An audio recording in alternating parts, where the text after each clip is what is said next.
being able to still be teachable. Anything that we do is to direct people to God. I am a pastor. It's your heart to serve. It's understanding who Jesus is. The smile is really good at hiding this. Firing away here with you guys. Whatever your weakest piece could be, something brought this in about it.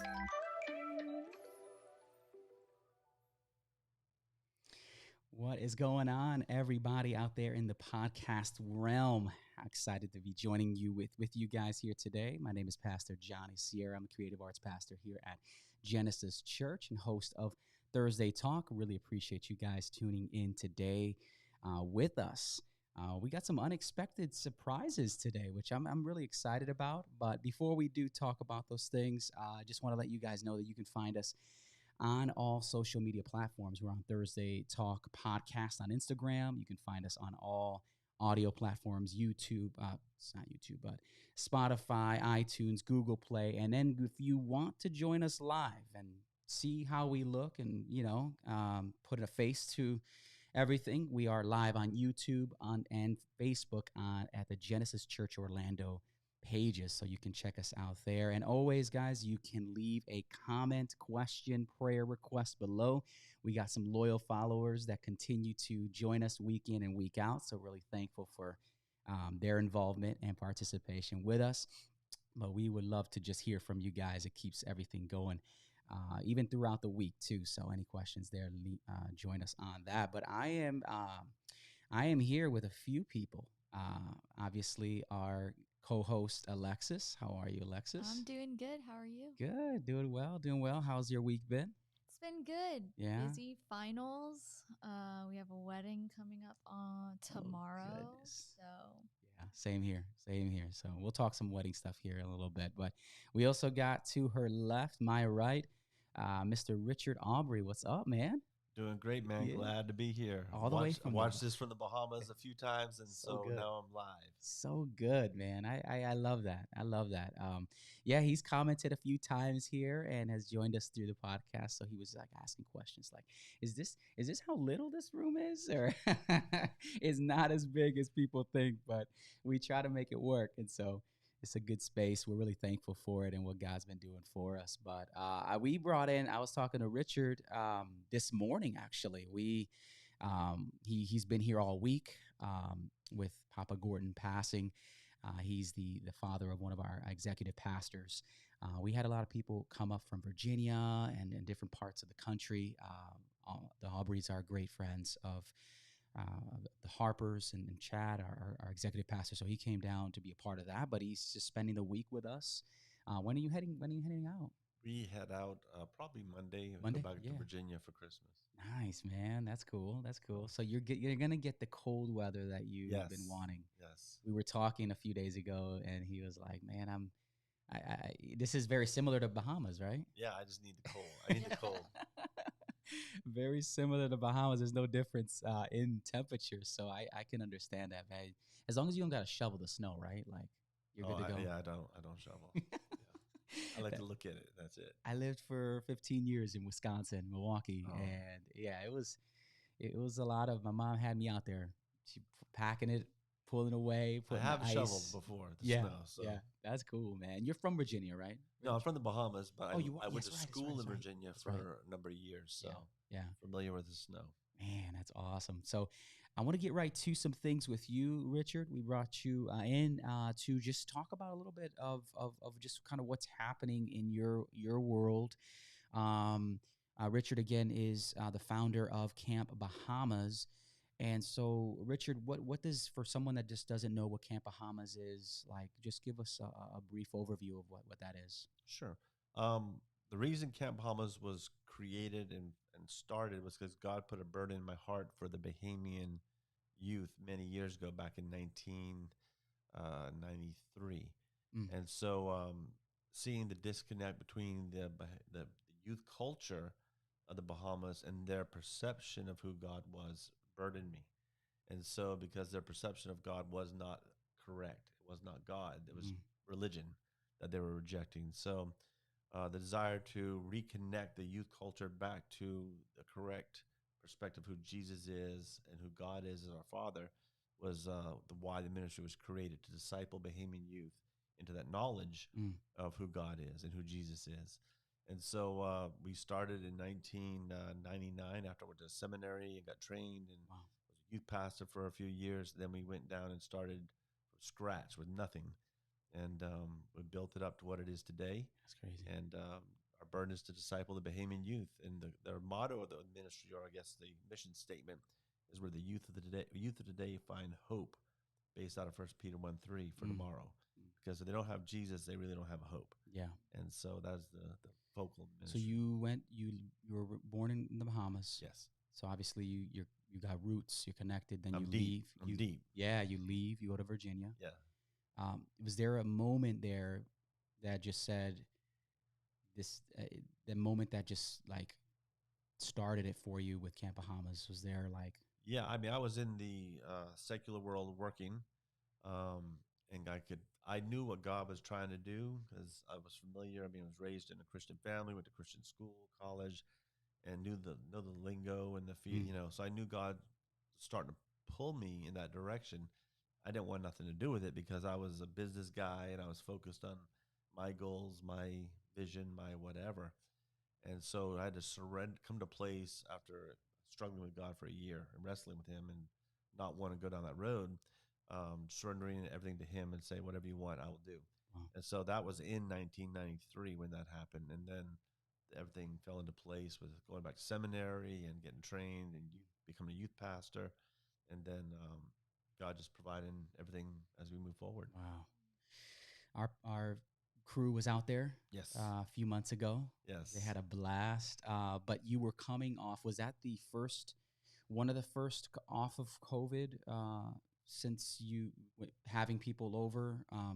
Talk to us about that. Like, how was that getting restarted off of COVID? But just during that transition, like how was that for you guys? Well, in 2020, when everything started falling apart, we were going to be our biggest year or season of ministry. I mean, we were coming off a big 2019. We had over 600 campers that year, that summer. Wow. And we had about 38 different groups, local and foreign, to do a lot of local retreats, school groups, stuff like that, church retreats. I'm showing people your Facebook page, your Camp Bahamas Facebook page. So. Yeah, and then we have the Instagram as well and stuff like that. But we had all these groups lined up looking forward to a great summer, and we lost 38 groups that year. Wow. And so when you're a ministry that relies on your mission groups and your school groups and retreats, and you lose everything. And so we were trying to find what God was doing in the midst of all this, because we always knew God has a plan, and even if our eyes can't see it, we have to find what he's trying to do. And so we were able to shift and go into, which I'm sure everyone that does ministry did last year, was doing virtual internet-based ministry is what we did. So it gave us a shift in our ministry, able to stay connected, keep discipling our campers, our staff, which is very important because we couldn't go to Nassau to meet with them or see them in person at all. And so we were just doing everything online. Wow. And so this year, 2021, we were able to have a couple groups came out. I think you all were the third group to come out of the year, third or fourth. And so not what we're used to, because we're used to having a lot more than that, but we wanted to do camp. That was our goal, and we were able to do camp. We did it scaled back in less weeks, so we still had about 250 campers come. But God used that time of camp.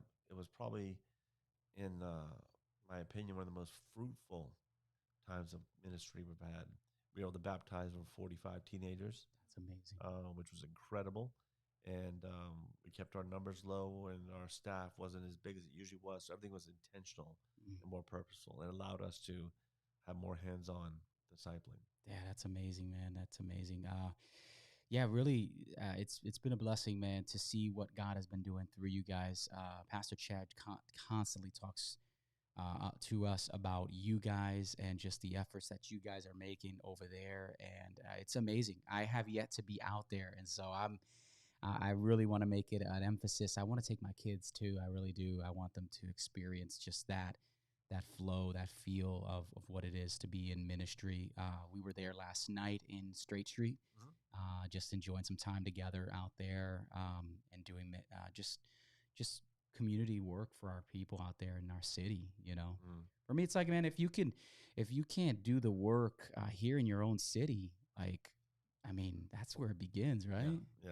If you can't do it here, why go somewhere else and try do it? Exactly, You know? exactly. So my one of my questions for you, Richard, was just kind of give us a recap of this past summer. How was it? Just kind of getting back in the full swing of things. How did you just tell us a little bit about that? Well, this summer was definitely a God happening thing because we weren't sure we were able to do it, and we had a few teams come out because really for us to prepare properly for camp, we have to have groups, we have to have the income base to prepare for camp. Yeah. So not having our normal groups is kind of like, what can we do?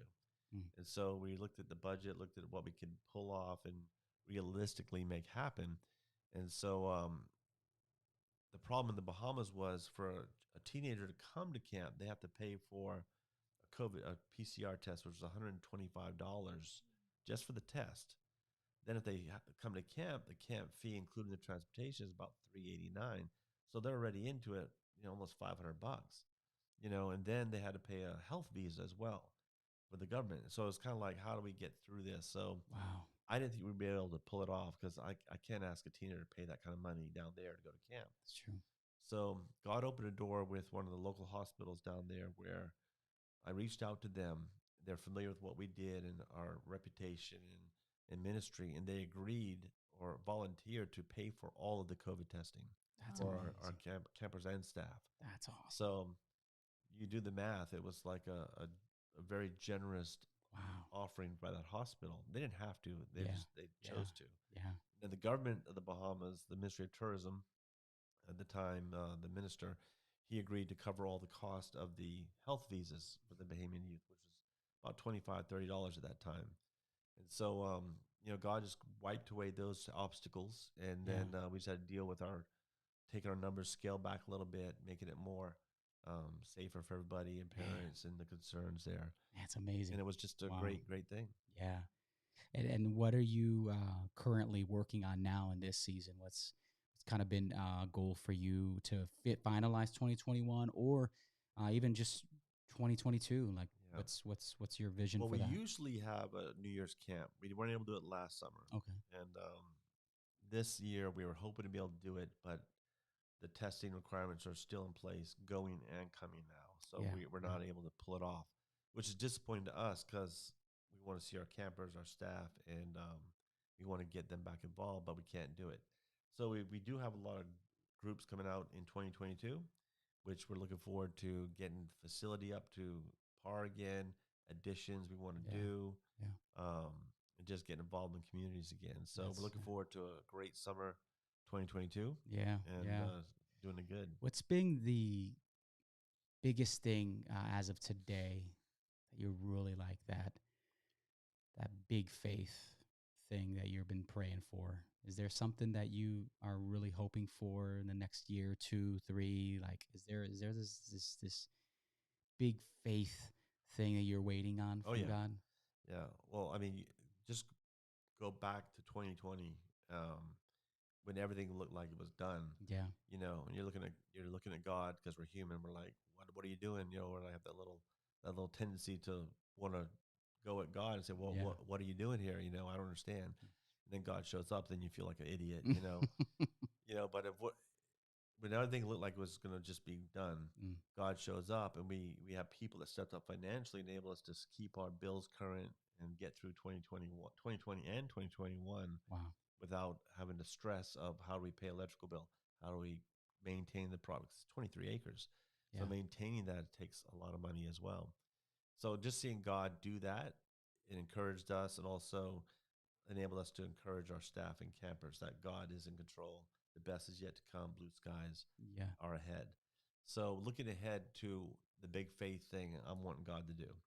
Well, first of all, we're trying to finish our house. We've never actually lived on the property correctly. We're kind of like a small little staff apartment right now. And a large family shoved in there. It's not really the best, but it works. Yeah. And so we're really close to finishing the staff housing on the property. Hopefully we go back in January, that'll be complete. That's a big thing for us to be able to That's have awesome. our home-based ministry center on the property. I'm looking ahead to the next big project that I believe God um, is leading us towards, is because the Bahamas is such a water-based country, of course, but not a lot of the Bahamian youth could swim, believe it or not. So Interesting. you have a lot can, but a lot don't.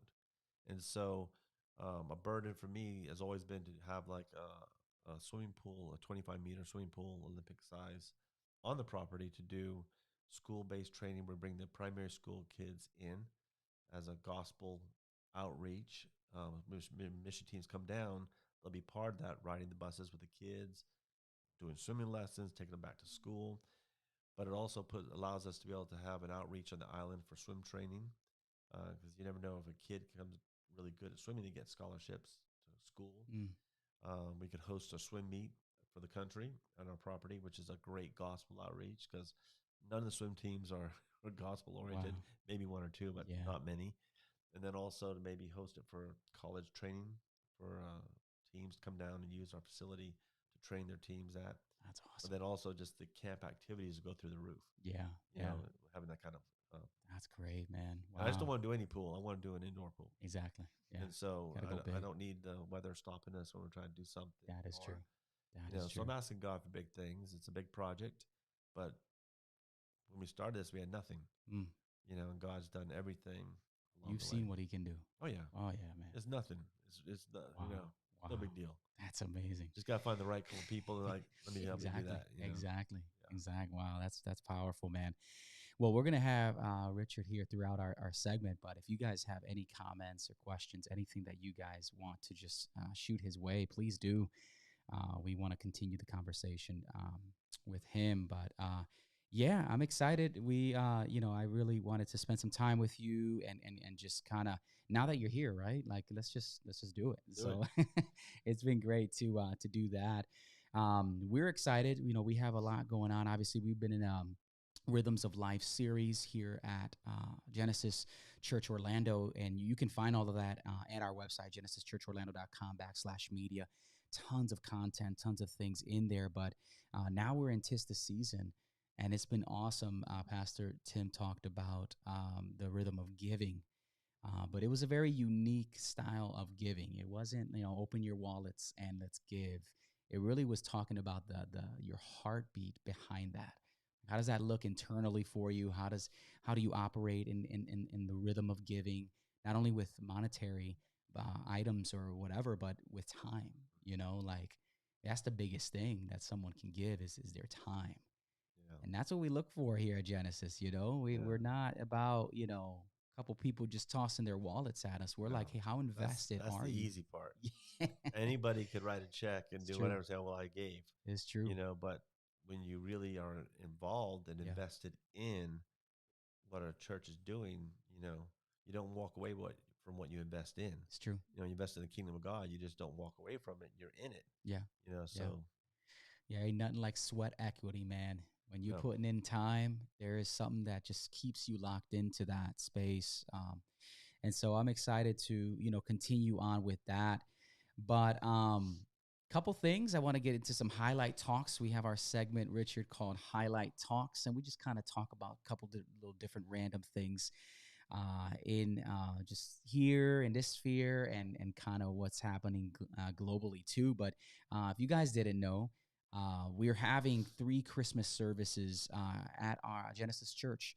You can join us Sunday, December 19th, 8:30, 10, and 11:30. We're having candlelight Christmas service. We're excited. We had a choir practice yesterday, so we got our choir. We got a couple other special events taking place. Very artistic set that we do have in store. And so we were talking to Pastor Tim, and he was just kind of like, hey, what do you guys got going on? And we're like, it's a week out, we'll let you know what we got. But we put everything together, and we're excited really to launch this and get everything going. But I encourage you guys, if you're not, in Orlando, you're just hearing us, in another state, be a part of a Christmas experience. I'm telling you, a lot of churches are putting out great stuff out there for people and children events as well. We're going to have a pajama party for our kids. So you're more than welcome to reach out and be a part of that. So today, if you guys didn't know, is a National Christmas Card Day. It's kind of weird, huh? I mean, not weird, but I didn't know there was a day for that, to be honest with you. Did not know. National Christmas Card Day, and as well National Pastry Day. So I know our guy Steven up front, he's here in the building. He's a pastry guy. He loves his pastries more than desserts, and so or more than sweets. Yeah, that was it, sweets. Are you a pastry guy, Richard, or are you more sweets? It depends. I mean, I like my French cruller from Dunkin'. Shout out to Larry Lemos right there. And I also like the raspberry cream cheese Danish thing going on. That's my. Let's go. I'll go with that any day of the week. Nice. I did want to toss you guys a question. We usually do like Uber facts of the day, but do you know how many Christmas songs they currently are out right now? Just toss me a number. Wow. Everybody and their mother wrote a Christmas song. I'm going to go high, in my opinion.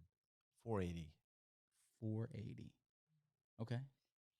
Well, are we considering like the renditions of the originals, or just toss me a number? You're gonna be blown away. I was gonna say really low. I guess 2,000 maybe. Okay. Yeah. I thought I was high. 9,274. That was my second guess. It's crazy. I'm going to read you something. Almost 10,000 songs just on the subject of Christmas, and that's just the tip of the iceberg. It doesn't include seasonal tunes with titles like Jingle Bells or Frosty the Snowman, let alone songs like Stay Another Day or The Power of Love that passed the is Die Hard a Christmas movie test. It turns out that Christmas music is a whole mini music industry of its own, which is crazy to even believe. But to put those 9,274 Christmas songs into context, he says he dug out the most popular words used in the titles to see where Christmas ranks in the Hall of Fame of common songs lyrics like Love and Baby, and it was in one of the top up there. So 9,274. Insane. So I wanted to also question of the day today is what is your favorite Christmas tradition? Now that we're getting closer to Christmas, I can't believe we're even there. It's insane, but we're there. We'll start with you, Richard. What's a Christmas tradition you always do, and it's one of your favorites? Okay. Well, I like food. Yeah, I don't know if you know this or not. Oh, yeah. We started this tradition a few years ago up in Virginia where we go for Christmas usually, or all our families are.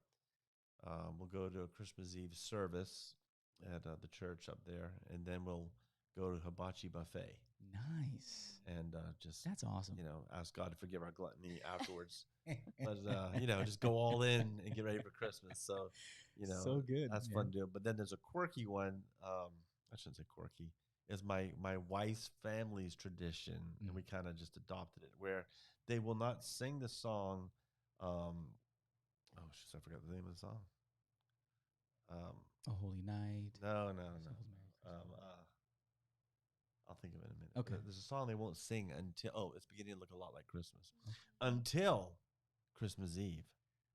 That's when we're allowed to listen to the song and sing the song. So when it's Christmas Eve, all the kids are breaking out. It's beginning to look a lot like Christmas. Yeah. Considering it's Christmas Eve, that's one of the words they use.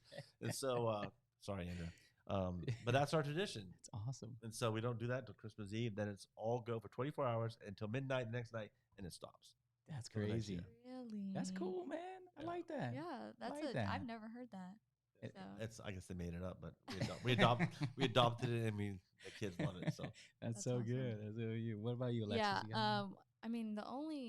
We don't really do traditions in our family, but the only one that we do all the time is once the tent goes up in the lots, for Christmas trees. Mm. We know, okay, we're planning a day. This is where we're going, and the whole family goes out to pick a Christmas tree. And then my brother's the one that grabs the Christmas tree, shakes it out, walks it over to get cut. We go inside, find a bunch of Christmas tree stuff, buy it, and then all go home and That's awesome. put it up. Yeah, that's Yeah. cool. And does that happen before Thanksgiving, after Thanksgiving? So like Or- it used to be right after Thanksgiving, but then I guess last year they brought the lots out earlier.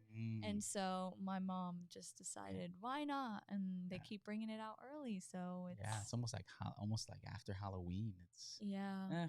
yeah. We got it it's done. over We and got over, it the week of Thanksgiving. But Yeah, that's awesome. One for me is we've done this a few years now, and it's kind of stuck, and I love it actually. Kind of like yours. Well, Christmas Eve, we all kind of we had services for a while. We would have Christmas Eve services, and so that's changed a little bit. Thank the Lord.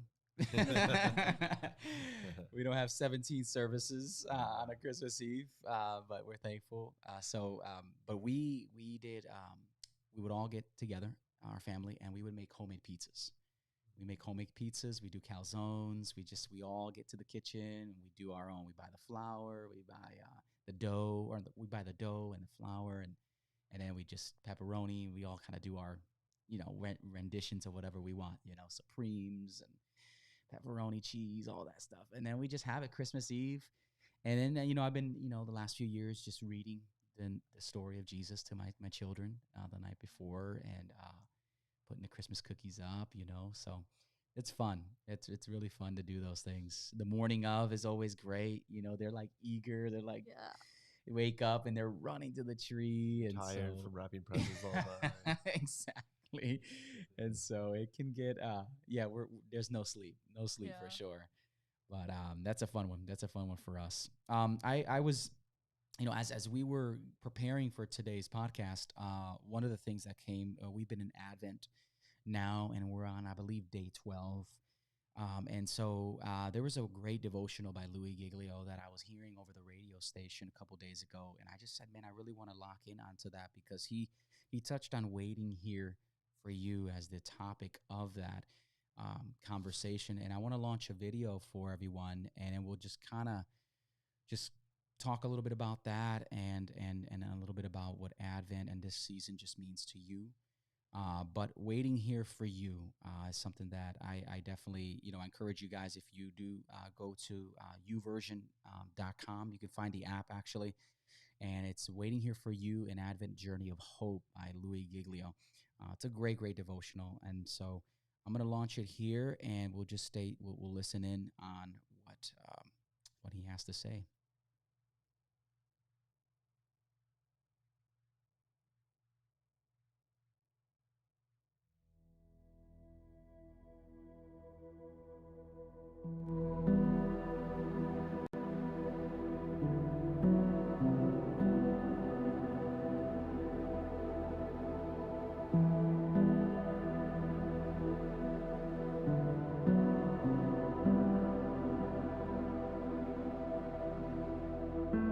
Even in the silence, when it seems like God isn't even there, He's always working beneath the surface, orchestrating His plans and His purposes for our lives.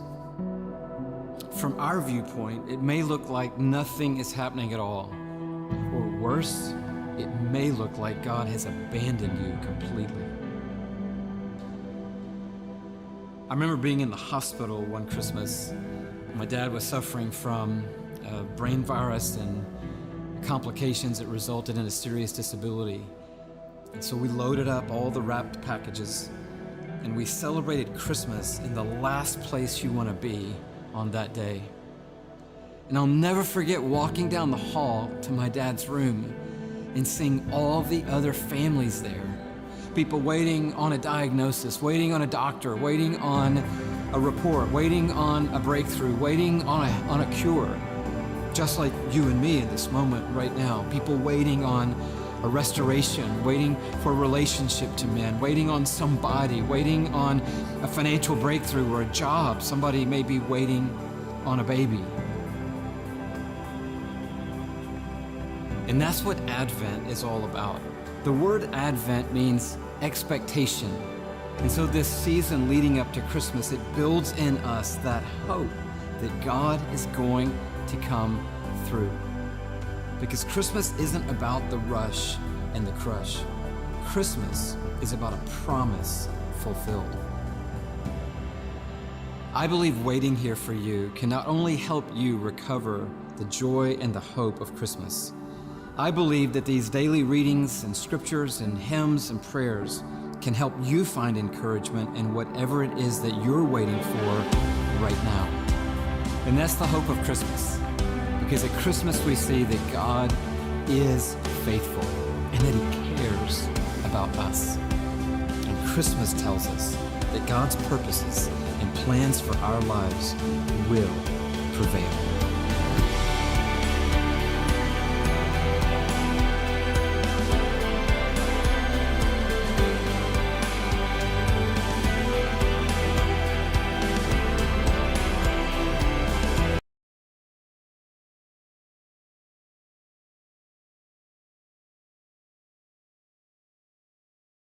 Okay, there we go. All right. Yeah, what did you guys think, man? Yeah, I mean,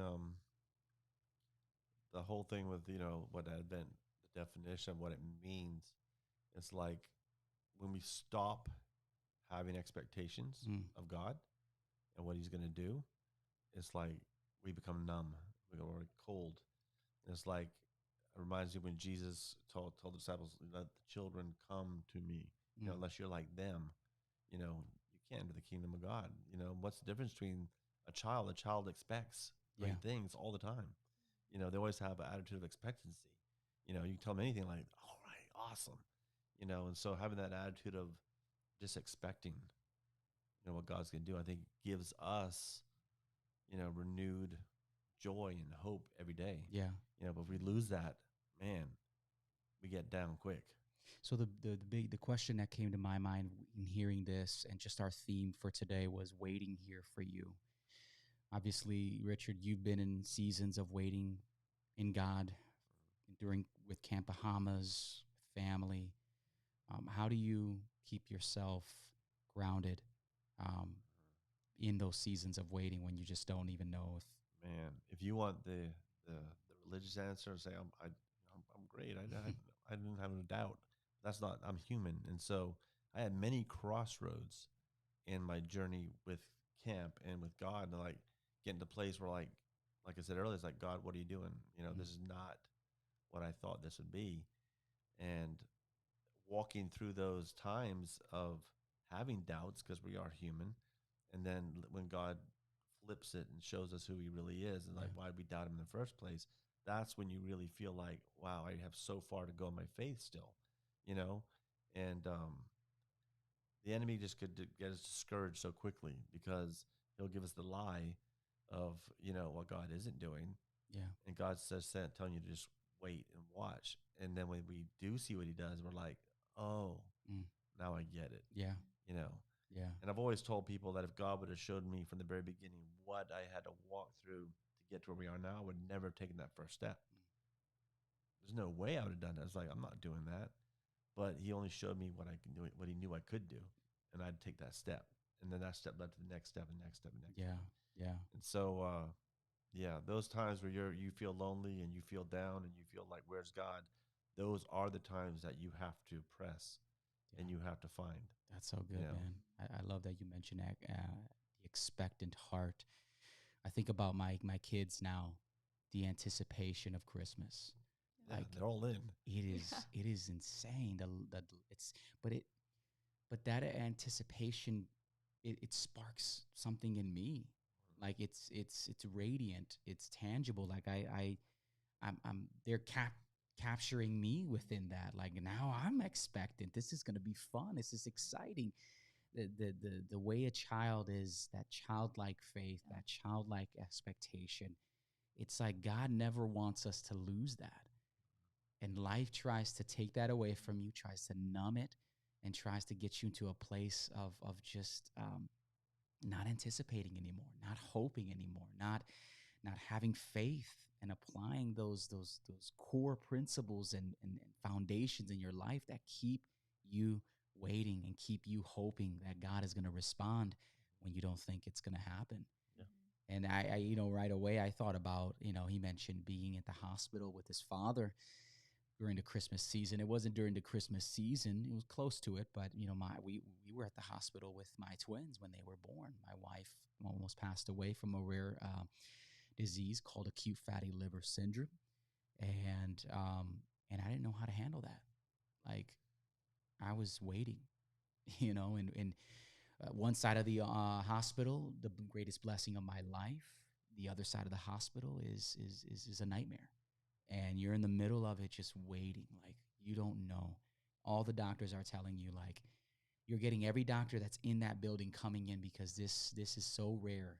It only happens one time a year. They only get cases like that once. And so you got every doctor coming in like if it's a spectacle and learning this, and you're just like, what's happening, God? I'm waiting here for you.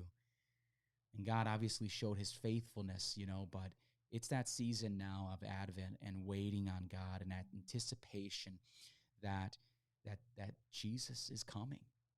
He came to save us. He is coming in your life. Mm-hmm. He's coming to make a statement in your life right now. He's coming. He has not forgotten you. He's not abandoned you. This is the time that he is coming in your life. And so I think too, it's tied to what you put your hope in. Mm. That's bottom line. I mean, if you look at the world around us and that's where your hope is, yeah, you're in trouble. This world is, a pastor friend of mine, he had a great perspective. He said, the world's not falling apart. It's falling into place because this is what's supposed to happen. It's just telling us Jesus is coming, and so it's like, yeah, why do I, you can't let politics, all this garbage get you down. That's a distraction. It's true. Jesus, it's all falling into place for him. And it's like, why do we doubt? But we're human, like I say, and we always have that anxiety about us where we don't trust. It's true. And then we're like, oh, I'm so stupid. Yeah. Yeah. Yeah. Alexis, did you want to add on? Yeah. When I watched the video, I pointed out just the definition and how he said expecting, because I told him, like, I wasn't fully aware, because you hear so much about Advent and it being the birth of Jesus and coming and just all of that. And so hearing the word expecting, it's like, it makes sense. It's so eye-opening. And I've been in seasons where I'm like waiting for things, and I know I'm doubting God because that's just how I am. It's like, why isn't this so clear? And I also am someone who's like fear of the unexpected. Like, if I don't know what's going on, it's like freaking me out. Yeah. And so, like, the word expectation, it's, here I am sitting here like, God, what is it that you want me to do? What is it you're trying to show me? And then later on realizing, like, he gave me more than I can even ask, like I said, ask, think, or imagine. And so, that was just like my little nitpick from the video. Yeah. Yeah. That's awesome, man. Well, awesome, man. I really appreciate Richard just joining us, being a part of the podcast here today. And yeah, would you finish off in prayer for us? Would you lead us in prayer? A little encouragement too for everybody. When you feel down this season, just turn on a Hallmark movie. Yes. I'm the biggest nerd in my family. I love Hallmark movies. They make fun of me. Oh my goodness. Everyone, like, Are every you- are other you- person here is like, They make that fun is of me. terrible. They get on me because Yes. they call me the rom-com guy. Oh my goodness. But Hallmark is the best. Listen, like, I enjoy it. Like, I mean, Hallmarks, they get a little cheesy, I will say, but I mean, but you know the script, you know what's going to happen, and it's Yes. to feel good. It's like, I'm good with that. Yes. I don't, So everyone just Oh, needs to that's watch. awesome. When you feel yourself stressed, just watch a Hallmark movie. That's and Have great. some popcorn and laugh. It'd that's be fun. great. Yes. That's so good. That's so So, good. There you go. Cool. That's my encouragement for the day. Yes. Let's go. All right, Let's let's go. pray. Father God, we thank you so much for what you do in all of our lives and how you are our Father and you know all things. You know that we're just dust, and you love us and you care for us in spite of who we are. And you gave us your Son as example, as our Savior and as our guide. And yet so many times we lose focus of who he is and the expectancy of what he's going to do and who, where we're going. and the enemy just kind of brings us down. So we just ask that you just open our eyes to the advent that we're in and the expectancy of who Jesus is and the hope that he brings and the joy he offers. And just let us be salt and light to those around us and not get distracted with all the politics and all the COVID and all the other stuff that's just so bombarding us daily. But put our eyes back to where it needs to be. And that's on your son and the hope we have in him, and just to be joyful and be a blessing to those around us, give generously with our time, with our resources, and just to become who you would have us to be. And even though sometimes we doubt, you walk us through that doubt. You lead us into brighter days and where we could actually learn and grow and be an example to other people. So right now, I just want to just offer that up to you and just thank you for the blessings you give us. And that was not to lose sight of where we are in history right now as we enter this time of doubt and chaos and confusion and uncertainty, but understand that things are falling into place and the best is yet to come. And so we thank you for this day. Thank you for this podcast and for Pastor Johnny and Alexis being here. And just hope we bless somebody with our words today and that you will get all the honor and glory. In Jesus' name we pray. Amen. Amen. Amen. Awesome, guys. Well, thank you again for tuning in. If you're watching live, really appreciate that. If you're not, thank you again just for tuning in and hearing us out. It was a privilege to have Pastor Richard Albury join us alongside Alexis and I. So we're thankful for that. But once again, you guys can continue to stream this on demand through all your audio platforms, just Thursday Talk Podcast. But until next week, we will see you guys. Grace and peace.